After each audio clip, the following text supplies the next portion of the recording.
옛날 옛적 프랑스의 작은 마을에 루이라는 소년이 살고 있었습니다. 루이는 항상 모험심이 강하고 새로운 것을 탐험하는 것을 좋아했습니다. 어느 날 그는 마을 근처에 있는 신비한 마법의 숲에 대해 듣게 되었습니다. 숲에는 마법 같은 생명체들과 이상한 일이 많이 일어난다는 소문이 있었습니다. 그의 호기심은 더해만 갔고 결국 루이는 숲으로의 모험을 결심했습니다. 아침 햇살이 따스하게 감싸는 어느 날 루이는 숲으로 향했습니다. 숲의 입구는 아름다운 꽃들로 장식되어 있었고 나무들은 하늘을 찌를 듯이 높게 뻗어 있었습니다. 루이가 숲으로 걸어 들어가자 모든 것이 조용하면서도 신비로운 분위기를 풍기고 있었습니다. 새들의 지저귐 소리, 바람에 흔들리는 나뭇잎 소리 등이 그의 귀에 아름답게 들렸습니다. 루이는 숲속 깊은 곳으로 들어갔고 숲은 점점 더 어두워졌습니다. 그때 그의 앞에 작은 길이 나타났습니다. 호기심에 이끌린 루이는 그 길을 따라 걷기 시작했습니다. 얼마 지나지 않아 그는 중대한 결정을 내려야 할 갈림길에 도달하게 되었습니다. 오른쪽 길은 밝고 꽃이 만발해 있었고 왼쪽 길은 어두우며 낯선 기운이 감돌았습니다. 루이는 왼쪽 길을 선택했습니다. 얼마 지나지 않아 그는 신비로운 빛을 내뿜는 작은 연못을 발견했습니다. 그곳에서 루이는 빛나는 물고기들과 떼 지어노는 요정들을 발견했습니다. 요정들은 루이를 놀라지 않게 했으며 친절하고 유쾌하게 그에게 다가왔습니다. 그들은 루이를 마법의 연못에 대해 설명해 주었습니다. 이 연못은 소원을 이뤄준다는 전설이 있다는 것이었습니다. 요정들은 루이에게 소원 하나를 빌라고 말했습니다. 루이는 잠시 생각한 후 이 숲의 신비를 모두 알고 싶어요라고 소원을 빌었습니다. 그러자 연못은 찬란한 빛을 내뿜으며 루이의 소원을 실현시켰습니다. 그러자 루이는 이곳의 모든 비밀을 보게 되었습니다. 숲에 사는 다양한 마법 생명체들과 그들 각자의 이야기를 하나하나 알게 되었습니다. 루이는 요정들과 함께 숲을 돌아다니며 다양한 마법 생명체들과의 교류를 즐겼습니다. 그는 대화하는 동물들, 환상적인 나무 요정들, 그리고 오래된 마법사들을 만나게 되었습니다. 루이는 그들과 많은 시간을 보내며 같이 있는 교훈을 얻게 되었고 마법 숲에 대한 깊은 애정과 이해를 가지게 되었습니다. 시간이 흘러 루이는 집으로 돌아가야 할 때가 되었습니다. 요정들과 생명체들은 작별 인사를 하며 루이가 언제든지 다시 돌아올 수 있다고 말했습니다. 루이는 웃으며 고개를 끄덕였고 숲을 나서며 그들의 따뜻한 환대를 기억에 새겼습니다. 루이는 마을로 돌아와 여러 사람들에게 자신의 모험 이야기를 나누었습니다. 그의 이야기는 마을 사람들을 숲으로 이끌었고 많은 이들이 숲을 방문하며 루이와 같은 신비로운 경험을 하게 되었습니다. 그리하여 루이는 마법의 숲과 특별한 인연을 가진 소년으로 전설로 남게 되었고 그의 모험은 오랫동안 사람들 사이에 회자되었습니다. 두 번째 이야기 옛날 옛적 프랑스의 깊은 숲 속에 작은 마을이 있었습니다. 이 마을에는 호기심 많고 용감한 소년 드르랑이 살고 있었어요. 드르랑은 매일같이 숲을 탐험하며 보물을 찾는 것을 꿈꿨습니다. 어느 날 그는 마을에서 멀지 않은 곳에 위치한 오래된 숲속에서 반짝이는 무언가를 발견하게 되었습니다. 그것은 금색 잎사귀를 가진 나무였어요. 다른 나무와는 달리 그 나무는 신비롭고 아름다웠습니다. 드르랑은 그 나무가 그냥 단순한 나무가 아니라고 직감했어요. 그는 친절하게 나무에 다가가 손을 뻗었습니다. 그러자 놀랍게도 그 나무가 말을 하기 시작했어요. 드르랑, 너는 선택받은 아이란다. 내가 지니고 있는 숨겨진 힘을 풀어줄 사람이지. 하지만 몇 가지 시험을 통과해야만 해. 드르랑은 주저하지 않고 그 도전을 받아들이기로 했습니다. 첫 번째 시험은 용기의 시험이었어요. 그가 맞닥뜨린 첫 번째 도전은 깊고 어두운 동굴 속에서 반짝이는 보석을 찾는 것이었습니다. 드르랑은 두려움을 무릅쓰고 동굴로 들어갔습니다. 그곳에서 그는 친구를 만나게 되었는데 바로 날개를 다친 작은 새였습니다. 드르랑은 새를 돕기 위해 자신의 옷자락을 잘라 붕대를 감아주고 비록 시간이 더 걸렸지만 새와 함께 동굴 속 보석을 찾았습니다. 두 번째 시험은 지혜의 시험이었습니다. 드르랑은 마을을 지키는 오래된 수수께끼를 풀어야 했어요. 이 수수께끼는 오래된 전설에 따라 마을의 미래를 결정짓는 것이었죠. 그는 마을의 장로들에게 배워온 지혜를 총동원하여 수수께끼를 풀 방법을 찾았습니다. 동이 트기 전까지 열심히 고민한 끝에 그는 마침내 정답을 찾아냈습니다. 마지막 시험은 마음의 시험이었습니다.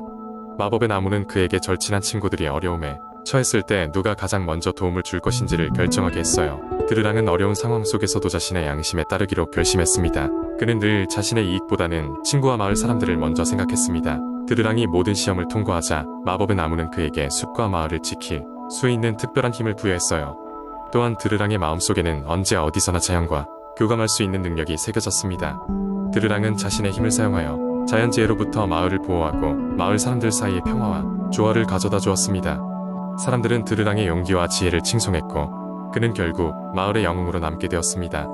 그 후로도 드르랑은 늘 마을과 숲을 돌보며 그곳에 사는 모든 생명을 소중히 여기며 살아갔습니다.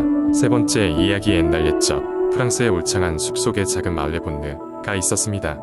이 마을은 평화로운 환경과 아름다운 자연으로 둘러싸여 있어 마을 사람들은 행복과 만족 속에 살고 있었습니다.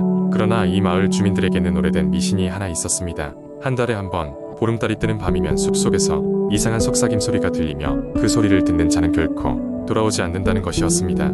숲은 평소에는 주민들에게 풍부한 자원을 제공했지만 보름달 밤에는 아무도 감히 숲에 들어가지 않았습니다. 그러나 어느 날 모험심이 강한 젊은 청년 에밀은 이 미신이 사실인지 확인하고 싶어졌습니다. 그는 늘 상상 속에서 용감한 여행을 하며 이야기를 만들곤 했기 때문에 이번에도 자신의 지루한 일상에서 벗어나고 싶었습니다. 보름달이 뜨는 밤, 에밀은 가족들에게 비밀로 하고 숲으로 향했습니다.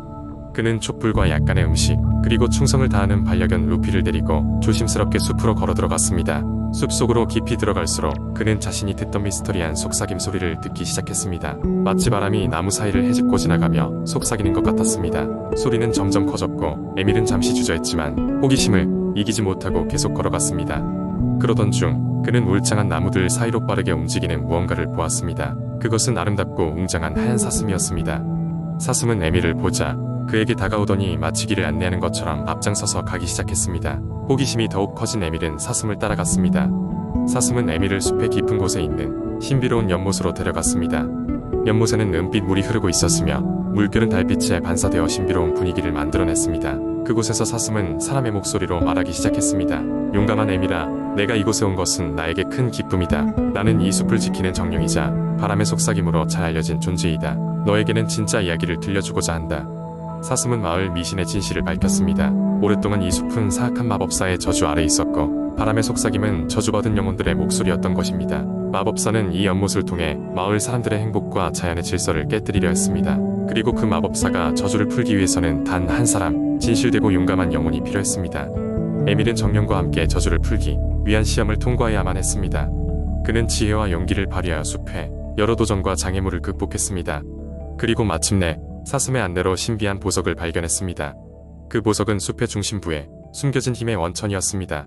에밀은 보석을 손에 넣자마자 강한 빛이 발산되었고 숲 전역에 퍼져있던 저주가 풀리기 시작했습니다. 사슴은 에밀에게 감사하며 그의 행동이 마을에 평화를 가져다 줄 것이고 앞으로도 전설로 전해질 것이라 말했습니다. 에밀은 숲을 벗어나 집으로 돌아갔고 모든 마을 사람들에게 그의 모험과 저주가 풀린 이야기를 들려주었습니다. 그날 이후로 숲은 더 이상 미신의 대상이 아니었으며 마을 사람들은 숲을 자유롭게 탐험할 수 있게 되었습니다. 에밀은 전설적인 인물이 되어 그의 용기와 지혜로 마을을 구했다는 이야기는 세대를 거치며 전해지게 되었습니다. 그리고 아름답고 신비로운 하얀 사슴과의 만남은 마을 주민들에게 희망과 영감을 주는 이야기로 남아 있었습니다. 네 번째 이야기. 옛날 옛적 프랑스의 작은 시골 마을에 라봉이라는 작은 토끼가 살고 있었습니다. 라봉은 모험을 좋아했고 언제나 마을 주변의 숲을 탐험하곤 했습니다. 초원에는 아름다운 꽃들이 피어 있었고 숲에는 다양한 동물 친구들이 살고 있었습니다. 어느 날 라봉은 숲속 깊은 곳으로 모험을 떠나기로 결심했습니다. 그동안 가보지 못한 곳이었기에 약간의 두려움을 느꼈지만 호기심이 더 컸습니다. 아침 일찍 일어난 라봉은 그의 친구인 올리비에 올빼미에게 작별 인사를 하고 떠났습니다. 숲속 깊은 곳으로 들어가자 라봉은 처음 보는 식물들과 나무들, 그리고 낯선 소리들의 흥미를 느꼈습니다. 걷다가 라봉은 우연히 작은 연못을 발견했습니다. 그곳에는 수많은 금붕어들이 반짝이며 헤엄치고 있었습니다. 라봉은 연못가에 앉아 이들을 구경하며 시간을 보냈습니다. 그런데 그 순간 라봉은 연못 저편에서 이상한 움직임을 느꼈습니다.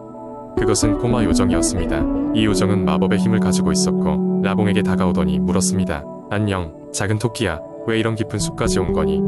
라봉은 자신의 모험을 설명하였고 요정은 라봉의 용기에 감탄했습니다. 그래서 요정은 라봉에게 특별한 선물을 주기로 했습니다. 그것은 어디로 가든 집으로 안전히 돌아올 수 있는 마법의 나뭇잎이었습니다. 라봉은 요정에게 감사 인사를 전하고 다시 모험을 계속했습니다. 이제 라봉은 더욱더 자신감 있게 숲을 탐험할 수 있었습니다. 나뭇잎 덕분에 마음 편히 다닐 수 있었기 때문입니다. 시간이 지나면서 라봉은 숲속에 또 다른 친구들을 만나게 되었습니다. 그의 새로운 친구들은 장난꾸러기 다람쥐, 지혜로운 거북이, 노래 잘하는 새였습니다. 이들과 함께 라봉은 매일 새로운 모험을 하고 다양한 것들을 배워갔습니다. 한편 돌아갈 시간이 되어 라봉은 마법의 나뭇잎을 사용하기로 했습니다. 나뭇잎을 손에 쥔 순간 금방 마을로 돌아올 수 있었습니다.